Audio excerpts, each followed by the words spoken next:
Antes de tudo, escreve aqui nos comentários de qual cidade você está nos assistindo hoje.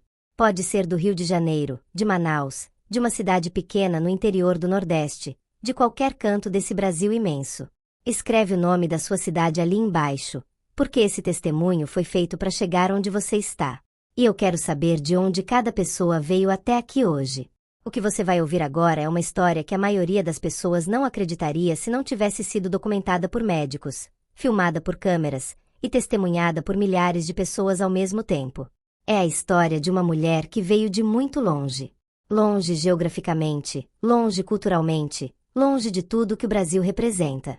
Uma mulher que chegou nesse país sem nada, sem família, sem idioma, sem esperança.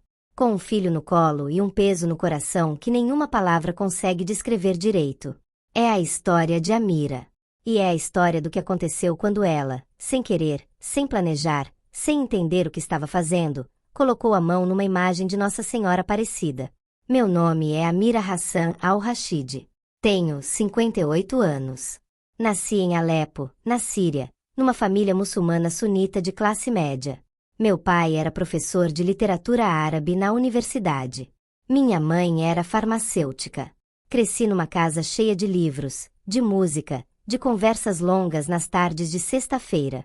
Alepo era uma cidade antiga e bonita, uma das mais antigas do mundo habitado, com mercados cobertos que existiam há séculos, mesquitas que guardavam memória de gerações, vizinhanças onde muçulmanos e cristãos moravam lado a lado há décadas sem problema nenhum.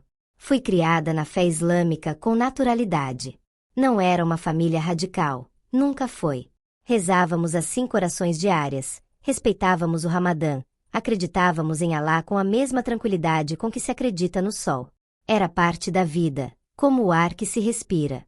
Não havia imposição, havia tradição. Havia amor. Me casei aos 24 anos com Khalid, engenheiro civil. Tivemos 2 filhos. O mais velho, Yusuf, hoje com 33 anos, saiu da Síria antes de nós e conseguiu refúgio na Alemanha. O mais novo, Tariq, nasceu diferente. Tariq chegou ao mundo em 1997, e desde pequeno sabia que havia algo que os médicos de Alepo não conseguiam nomear direito. Ele era uma criança que vivia num mundo paralelo ao nosso. Não olhava nos olhos. Não abraçava. Repetia movimentos, balançava o corpo, tinha crises de choro que podiam durar horas sem motivo aparente. Os médicos sírios, com os recursos que tinham, disseram que era atraso de desenvolvimento, que precisava de estimulação, que poderia melhorar com o tempo. Mas o tempo passou. Tariq cresceu. E o mundo paralelo onde ele vivia foi ficando cada vez mais distante do nosso. Quando a guerra chegou em Alepo, em 2012, Tariq tinha 15 anos. E eu tinha um filho adolescente que não falava frases completas, que entrava em pânico com barulho de avião, que não conseguia entender porque o mundo de repente estava cheio de explosões. Não vou descrever a guerra. Não tenho palavras para isso. Nenhuma pessoa que não viveu consegue entender, e nenhuma pessoa que viveu consegue explicar. Vou dizer só que perdemos Khalid em 2013. Vou dizer que saímos de Alepo em 2015 com uma mochila cada um.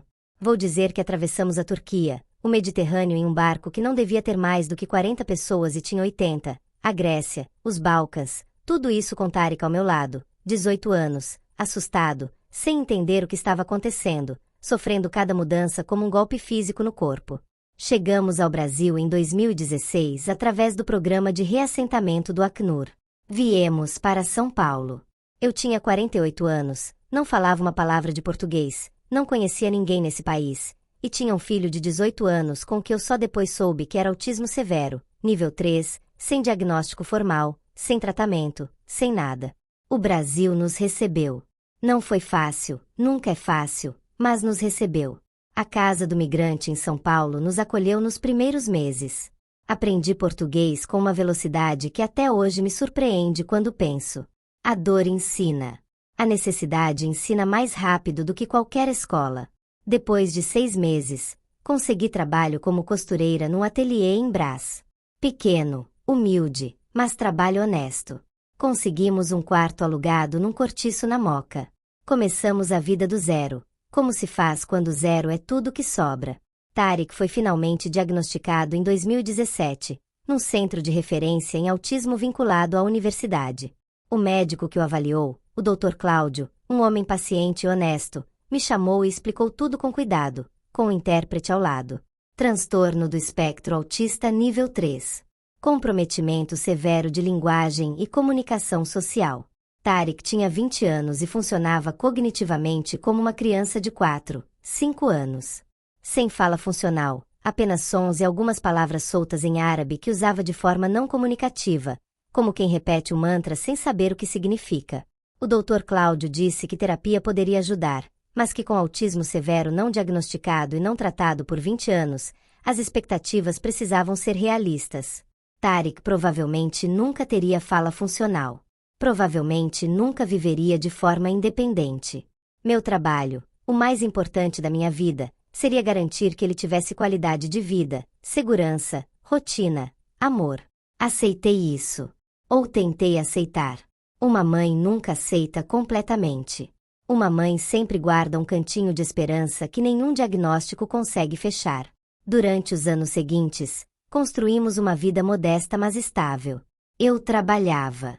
Tariq ficava durante o dia num serviço de convivência para pessoas com deficiência, onde aprendia atividades manuais, tinha contato social supervisionado, comia, dormia quando precisava.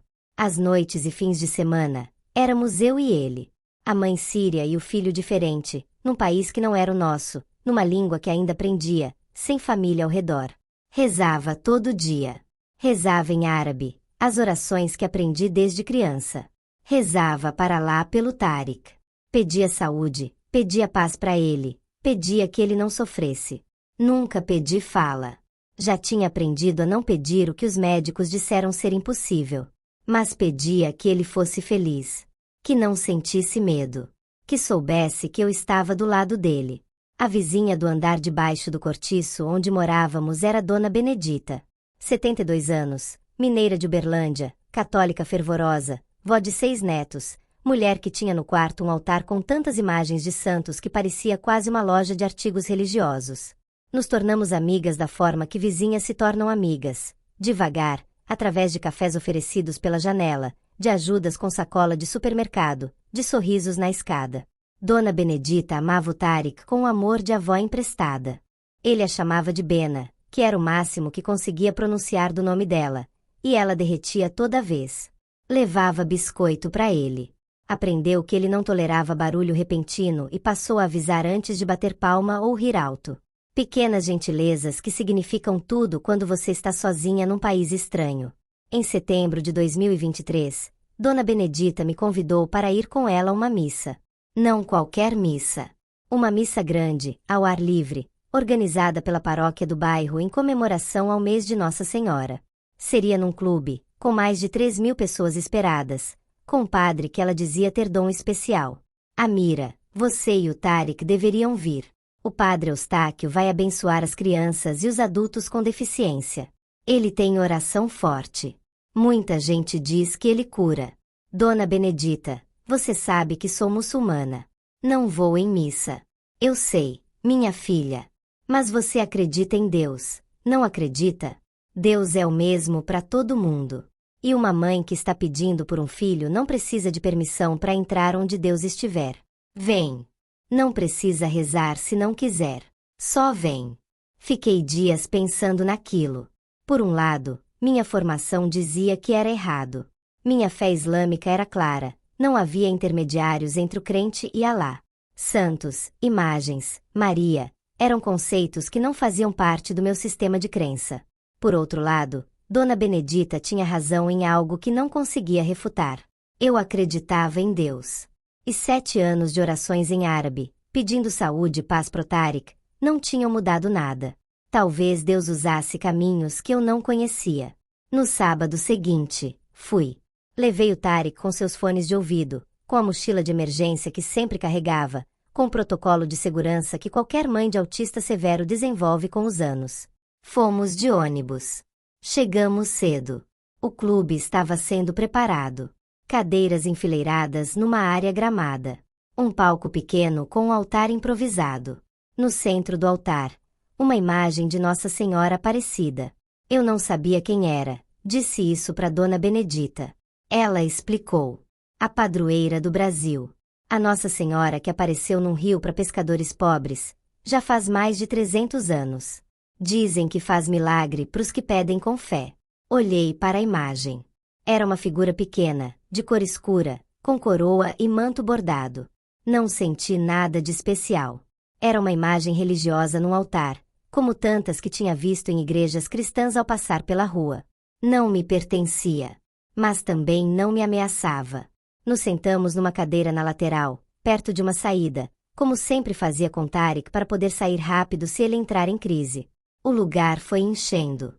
Havia muitas famílias, muitos idosos, algumas crianças correndo entre as cadeiras. O barulho aumentou gradualmente. Tariq estava com os fones, balançando o corpo levemente, que era o sinal de que estava tolerando o ambiente. A missa começou. Eu não entendia a liturgia, não conhecia as respostas que a comunidade dava em uníssono, não sabia quando sentar ou levantar. Ficava seguindo Dona Benedita como uma criança aprendendo as regras de um jogo novo. Tariq ficou surpreendentemente tranquilo. Quando o padre Eustáquio anunciou o momento de bênção especial para pessoas com deficiência, Dona Benedita me tocou o braço. Vai lá com o Tariq, Amira. Vai pedir a bênção. Hesitei. Me senti estranha. Não era minha religião. Não era minha santa. Mas olhei pro Tariq ao meu lado, 26 anos, olho vazio como sempre, e pensei, se existe alguma chance, qualquer chance, eu vou tentar. Levantei. Peguei a mão do Tariq. Fui para a fila. A fila era longa. Esperamos quase 25 minutos. Durante a espera, Tariq tirou os fones de ouvido. Sozinho. Sem que eu pedisse, sem motivo aparente. Isso nunca acontecia. Ele odiava tirar os fones em ambientes barulhentos. Mas tirou. E ficou olhando para o altar. Para a imagem de Nossa Senhora no centro. Ficou olhando por longos minutos com uma expressão que eu não sabia nomear.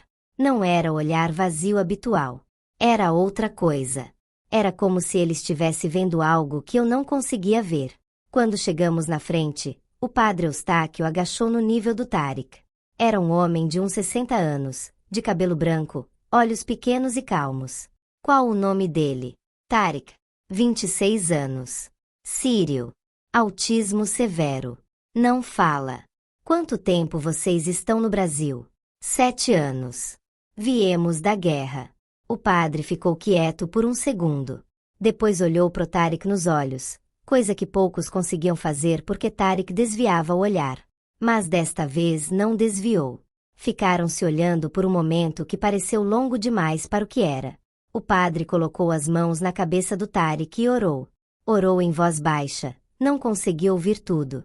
Ouvi Nossa Senhora, ouvi paz, ouvi o nome de Jesus. Depois ergueu os olhos para mim. A senhora é a mãe? Sou. A senhora é muçulmana, não é? Sim. Não precisa pedir desculpa por estar aqui. Deus sabe o que é uma mãe pedindo pelo filho. Vai lá tocar a imagem com ele. Leva a mão dele até os pés de Nossa Senhora. E fala o que você sente. Não precisa de palavras certas. Fala como você fala para Deus todo dia. Levei Tariq até a imagem. Parei na frente dela. Olhei para aquela figura escura e pequena, com a coroa e o manto, e não soube o que sentir.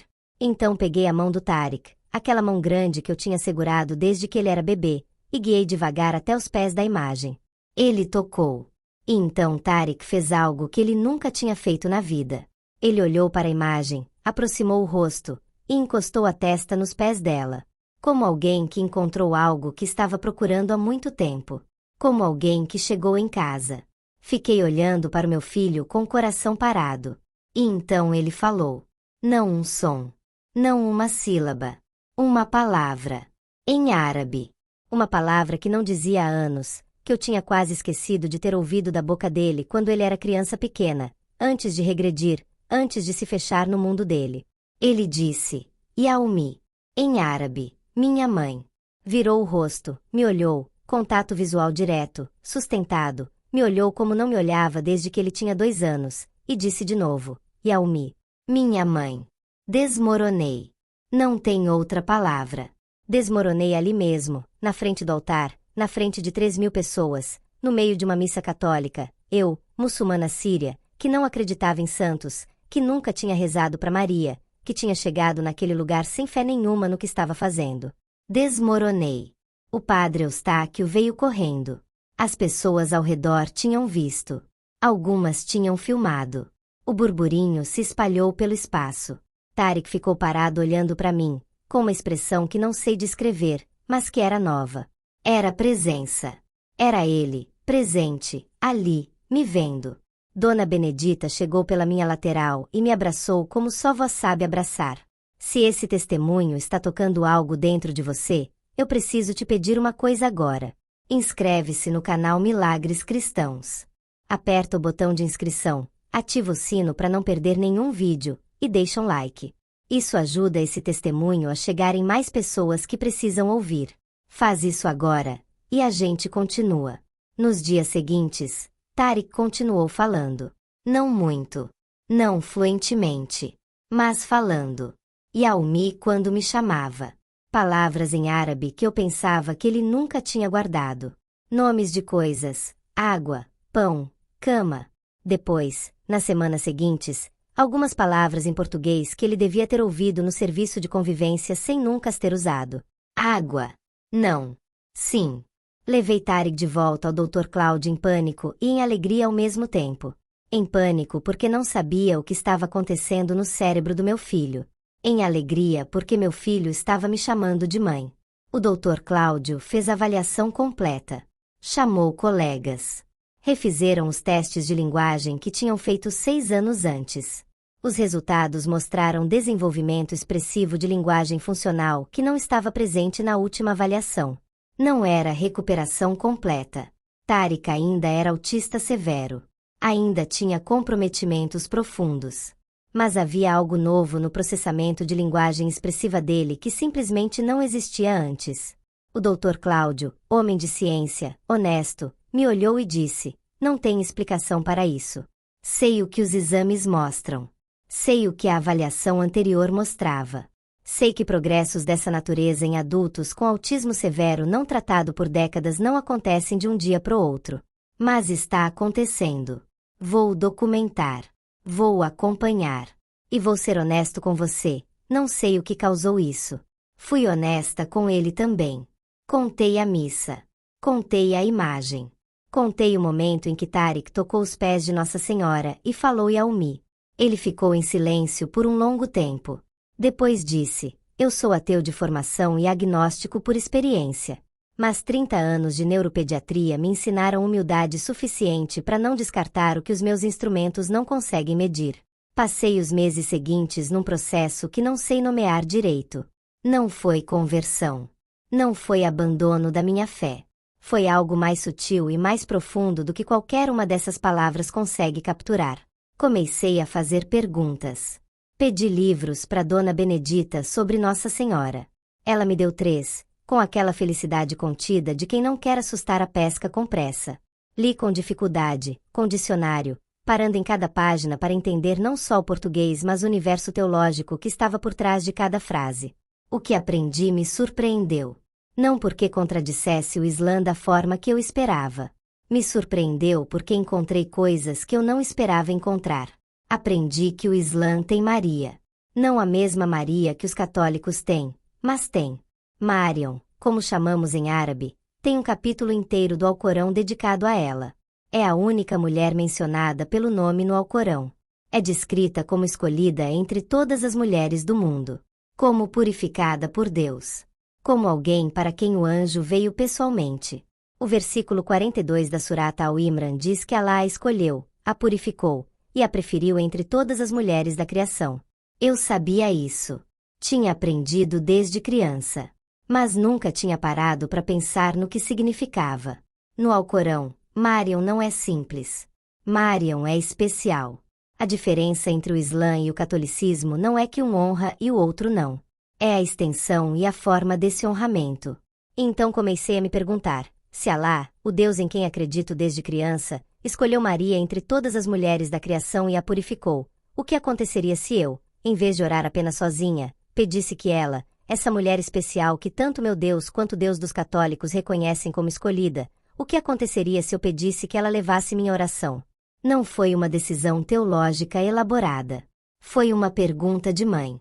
Uma pergunta simples, do tipo que só mãe desesperada faz. E o que aconteceu foi que meu filho, que não me chamava de mãe há 20 anos, tocou uma imagem e disse a Umi. Procurei o padre Eustáquio algumas semanas depois. Fui à paróquia, pedi para falar com ele. Ele me recebeu numa sala simples, com uma mesa e 2 cadeiras. Me ouviu durante 1 hora. Contei tudo, a Síria, Khalid, a guerra, a fuga, o Brasil, os 7 anos, Tariq, os diagnósticos, a missa, o momento da imagem. Ele ouviu tudo sem interromper. No final, ficou quieto por um momento. Depois disse, Amira, eu não vou te dizer que você precisa se tornar católica. Não é isso que Deus está pedindo para você agora. O que Deus está fazendo é te mostrando algo. Está te mostrando que o amor materno é uma linguagem universal que atravessa todas as religiões, todas as fronteiras, todos os mares. Nossa Senhora é mãe. Você é mãe. Seu filho precisava de uma mãe que o visse quando ninguém mais conseguia. E ela viu. Chorei. De novo. Naquele período, chorei mais do que nos 7 anos anteriores juntos. O padre continuou. No Evangelho de João, capítulo 19, Jesus na cruz olhou para Maria e para João e disse, Mulher, eis aí teu filho. E para João, eis aí tua mãe. Naquele momento, Jesus não estava só resolvendo uma questão prática de quem ia cuidar da mãe depois que ele morresse. Estava nos dando ela. Estava dizendo que ela é mãe de todos os que precisam de mãe. E você, Amira, você chegou nesse Brasil há 7 anos sem família, sem marido, com um filho que não conseguia te chamar de mãe. Você precisava de uma mãe mais do que qualquer pessoa que eu já conheci. Não fiz conversão formal. Não era o momento, não era o caminho certo para mim. Mas comecei a frequentar a missa com Dona Benedita 1 vez por mês. Comecei a parar na frente da imagem de Nossa Senhora no altar da paróquia e ficar ali por alguns minutos em silêncio. Não sei se o que faço nesses momentos é oração cristã ou oração islâmica, ou simplesmente uma mãe conversando com outra mãe através de uma linguagem que nenhuma religião inventou e nenhuma religião pode proibir. O que sei é que Tariq continua progredindo. Devagar, com todo o cuidado e a paciência que autismo severo exige, mas progredindo. Tem hoje quase 30 palavras funcionais em árabe e 15 em português. Chama a Dona Benedita de Bena como sempre, mas agora com intenção comunicativa clara, não como repetição automática. Aponta para coisas que quer. Faz contato visual por períodos mais longos do que nunca. O Dr. Cláudio continua acompanhando. Continua documentando. Continua sem explicação neurológica completa. Diz que Tariq é o caso mais atípico que já acompanhou em 3 décadas. Eu tenho 58 anos. Vim de um país que não existe mais da forma que existia quando eu nasci. Perdi meu marido, minha cidade, minha língua do dia a dia, minha identidade como eu a conhecia. Cheguei num país que não era o meu com um filho que o mundo tinha desistido de entender. E encontrei aqui, numa cidade brasileira que nunca tinha ouvido falar antes de 2016, numa paróquia de bairro, numa missa ao ar livre num clube, uma mãe que me olhou e viu o que eu precisava. Não precisou de idioma comum. Não precisou de religião comum. Precisou só de mãe reconhecendo mãe. O Alcorão diz, na Surata Al-Imran, que Maria foi escolhida e purificada e preferida entre todas as mulheres da criação. Eu acreditei nisso desde criança como texto sagrado. Mas só entendi o que significava quando meu filho, que não me chamava de mãe há 20 anos, tocou os pés de uma imagem dela e disse a Umi, minha mãe. Se você está me ouvindo agora e tem um filho, um neto, um familiar que a medicina desistiu de explicar, quero te dizer uma coisa com toda a honestidade de quem veio de muito longe para aprender uma coisa muito simples. Não desiste. Não fecha a porta antes de bater. Deus é maior do que o diagnóstico. Deus é maior do que o prognóstico. Deus é maior do que os nossos sistemas de crença e nossas certezas teológicas e nossas convicções construídas ao longo de décadas. Deus encontra mãe onde tiver mãe. E mãe que pede pelo filho vai ser ouvida. Sempre foi assim. Sempre vai ser assim. Rezemos juntos agora. Você do seu jeito, eu do meu. Porque oração de mãe não tem idioma errado, não tem religião errada, não tem lugar errado. Oração de mãe chega. Pai que estás no céu. Seja lá como você chama, em que língua você reza, em que templo você dobra os joelhos. Você conhece as mães que estão ouvindo isso agora. Você conhece os filhos por quem elas pedem. Você conhece o cansaço, os anos de terapia, as promessas não cumpridas, as noites sem dormir, o peso que ninguém vê mas que toda mãe carrega. Você conhece. E você se importa. Nossa Senhora, Mãe escolhida entre todas as mulheres, Mãe que ficou de pé quando todos fugiram, Mãe que não abandonou o filho nem no momento mais impossível, intercede por cada criança que ainda não encontrou as palavras para chamar a mãe pelo nome. Intercede por cada família que está esperando o milagre que a medicina disse que não virá. Intercede por cada mulher que chegou num lugar estranho sem ter mais nada, só o amor de mãe que nenhuma guerra consegue tirar. E pro meu Tarek. Pro meu filho que me chamou de mãe depois de 20 anos. Obrigada. Obrigada por cada Yaumi que ele me diz antes de dormir. Obrigada por cada manhã em que ele me olha e eu vejo que ele está aqui, presente, comigo. A mim. Em árabe, em português, em qualquer língua que chega até Deus. Se você chegou até o final desse testemunho, inscreve-se agora no canal Milagres Cristãos. Aperta o botão vermelho de inscrição, ativa o sininho para receber cada novo vídeo, e deixa um like para que o YouTube mostre esse testemunho para mais pessoas que precisam ouvir isso hoje. Compartilha com aquela amiga que tem um filho especial. Compartilha com aquela mãe que está exausta e já não sabe mais para onde ir. Porque esse testemunho pode ser exatamente o que ela precisa ouvir hoje. E escreve aqui nos comentários. De qual cidade você está nos assistindo? E se você tem alguém por quem quer pedir oração, escreve o nome ali embaixo. Essa comunidade reza junto. Sempre rezou. Sempre vai rezar. Deus te abençoe. Nossa Senhora te proteja. E que cada mãe que está ouvindo isso saiba que o filho pelo qual você reza é visto. É amado. E o milagre que você está esperando pode estar mais perto do que você imagina. Até o próximo testemunho, no canal Milagres Cristãos.